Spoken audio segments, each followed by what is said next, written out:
안녕하세요. 내가 사는 주식이 미사일처럼 떡상하길 바라는 마음으로 미국 주식 사는 일기 미사일TV입니다. 오늘 예측과는 달리 파월 의장은 상원 청문회에서 수많은 공격을 받으면서 매파적인 발언들을 내뱉었고 결국 시장은 하락 마감을 했습니다. 매둘기파적인 반응이 나오지 않을까 했는데 결과적으로는 매파적인 발언들이 나오면서 시장의 하락을 이끌었는데요. 파월 의장의 발언들로 인해서 다음 FOMC에서 50bp 금리 인상 예측치는 70%가 되었습니다. 어제만 해도 25bp 금리 인상 예측치가 70%였는데 완벽하게 상황이 뒤바뀐 것이죠. 당연히 다음 FOMC의 연장선에 있는 최종금리 인상 수치도 큰 변동을 보였습니다. 올해 최종금리는 5.75%가 될 것이라는 예상이 주를 이루게 됐고 올해는 금리 인하가 없이 이렇게 쭉 유지될 것이라는 전망이 가장 강한 상태입니다. 이러한 일련의 과정들로 인해서 연준의 금리 정책에 굉장히 민감하게 반응하는 2년물 국채금리는 장중 13bp나 상승했고 결국 5% 이상이 되었습니다. 이 수치는 2008년 이후로 처음인데요.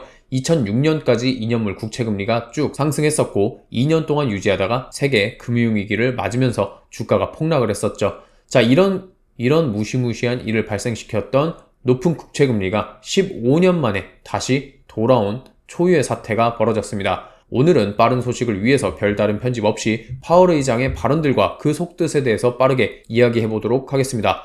파월 의장의 발언들을 정리해 보면 6가지 정도 중요한 내용을 알 수 있습니다. 첫 번째로 파월 의장은 최근 경제 데이터가 강해지고 있는 상황이고 데이터를 지속적으로 확인하면서 더 강하고 빠른 긴축이 필요하다면 금리 인상 속도를 높일 준비가 되어 있다고 했습니다. 곧 10일에 나올 고용지표들과 14일, 15일에 나올 CPI와 PPI의 수치가 인플레이션의 하락을 의미하는 유의미한 자료가 나오지 않는다면 다음 FOMC에서 50bp 금리 인상의 가능성이 크다는 것을 의미하는 것으로서 오늘 증시 하락의 가장 큰 원인이라고 볼 수 있습니다. 두 번째로 이미 1월에 소비와 제조업 생산이 둔화하던 흐름이 뒤집어졌다고 했습니다. 1월의 따뜻한 날씨 그리고 계절 조정 등이 이 현상에 대한 원인이라고 지적하는 것입니다. 그러나 결국 결과적으로는 지난 FOMC에서 연준이 생각했던 것보다 인플레이션 압박이 꽤 높은 것 같다고 말했습니다. 인플레이션을 2%로 낮추기 위해서는 가야 할 길은 아직 멀고 그 길은 평탄하지 않을 것이라고 말했습니다.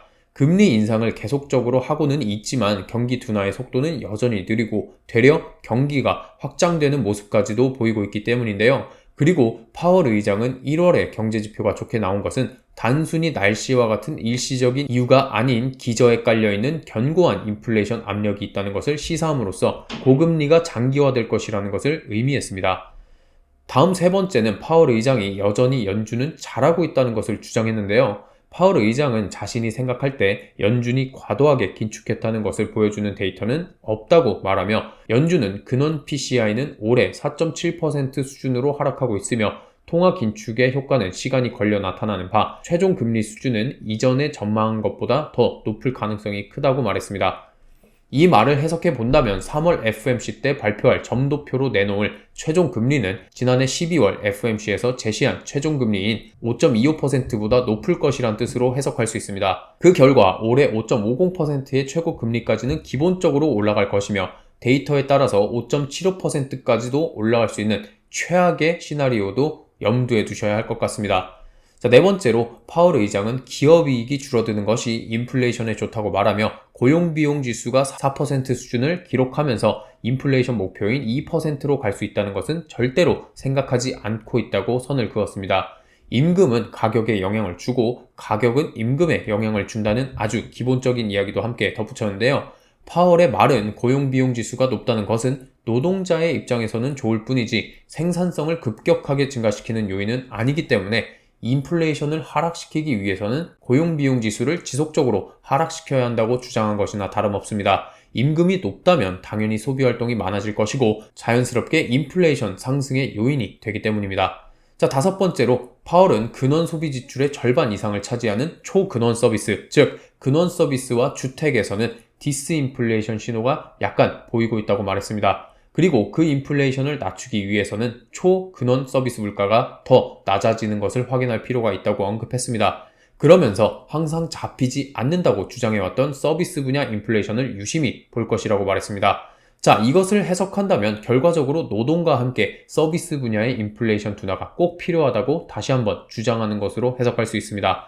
마지막으로 파월은 상업용 부동산은 굉장히 많은 모니터링이 필요하다고 말하며 연준도 이 부분을 놓치지 않고 확인하고 있다고 말했습니다. 현재 미국의 대도시에는 사무실 공실이 많고 이 중 일부는 콘도로 바뀔 수 있다고도 말했습니다. 그러면서 대형 은행들과는 다르게 일부 소형 은행들은 상업용 부동산 대출이 많아서 미국의 상업용 부동산 시장에 문제가 커질 수 있으며 소형 은행을 중심으로 혼란의 가능성이 계속해서 커지고 있다는 것을 암시했습니다.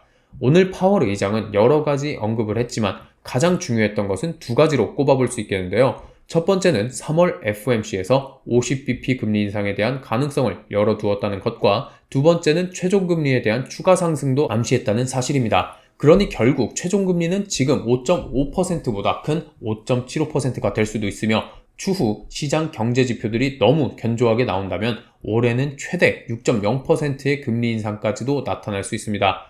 사실 이보다 더 큰 문제는 오늘이 끝이 아니라 내일 또 파월 의장이 하원에서 청문회가 있을 예정이므로 거기서도 비슷한 발언을 하면 했지 하루 만에 시장의 상황을 반전시킬 만한 비둘기파적인 발언은 하지 않을 것이라고 생각합니다.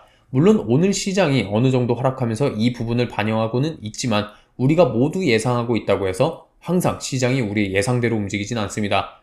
우리가 예상하고 있다고 한들 결국 연준의 핵심 인물인 파월 의장이 우리의 예상을 자신의 입으로 확인 사살을 한다면 그것만큼 또 나쁜 악재는 없을 것 같습니다.